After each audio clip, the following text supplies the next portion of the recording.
Hi friends, I'm Sandeep Singh. This is a bit of an impromptu video. I didn't actually plan anything out, to be honest. I just thought of making this video because I have my exams coming up and literally my first exam is actually tomorrow. So I just thought of making this video to explain all the exams that I'm having in year 2 and semester 2 in university.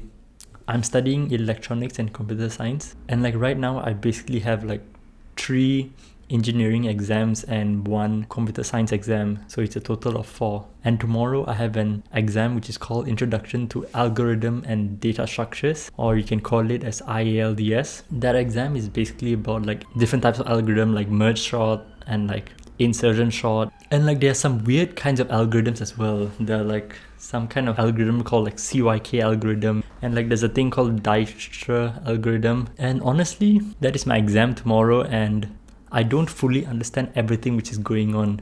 There's a lot of algorithms which doesn't really make sense to me, and there's a lot of weird symbols which I'm learning and I don't actually understand them. Cue weird and funky symbols.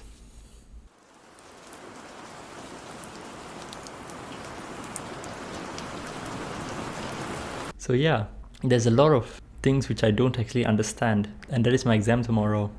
But honestly, I'm just aiming for a pass. I feel in university, you don't really have a need to actually aim for an A or anything like that.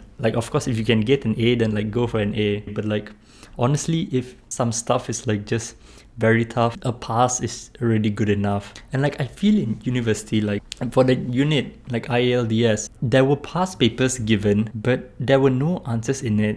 And I think you might experience it as well. There might be a past paper website, but there are actually no answers for those past papers. And that's the trouble I'm experiencing. I feel in the early weeks of maybe week 1 to week 4, you basically can do the most amount of work in those weeks because you have no deadlines and no assignments in those weeks. But as the weeks progress, so let's say from week 5 to I don't know, week 8 or something, you might start to have some assignments and stuff like that. And honestly, when I had those assignments, I was very focused on doing those assignments. I didn't actually revise my work and stuff like that because these assignments were important. They contributed to my grade. And as I approached to week 10 and week 11, I basically just had 2 weeks to study for 4 exams, and I feel it's a bit hard to actually revise those assignments, especially since you can't really use those past papers. Okay, anyways, I also have another unit, and that is for engineering maths. And I feel for engineering maths,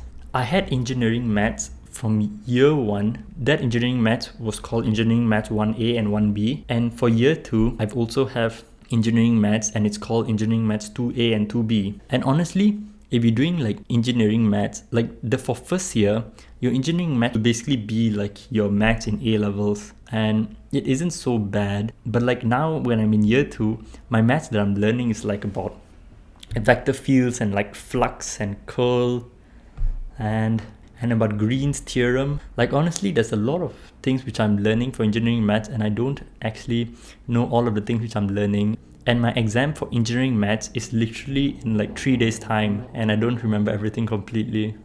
But honestly, this is how uni is basically we basically finish all of our semester lectures and assignments 2 weeks before our real exam actually comes. So we basically have 2 proper weeks of just studying for our exam, and everyone is really stressed and stuff like that. So it's pretty normal. And then I have another exam which is called Digital System Design 2. I don't know why there's a number 2 at the back, and we call it as DSD. And I have that exam in about in a week's time, and I didn't actually revise that yet. And in that, I basically have some kind of flip-flops, and I have some stuff talking about memories and registers. Cue some pictures about that topic.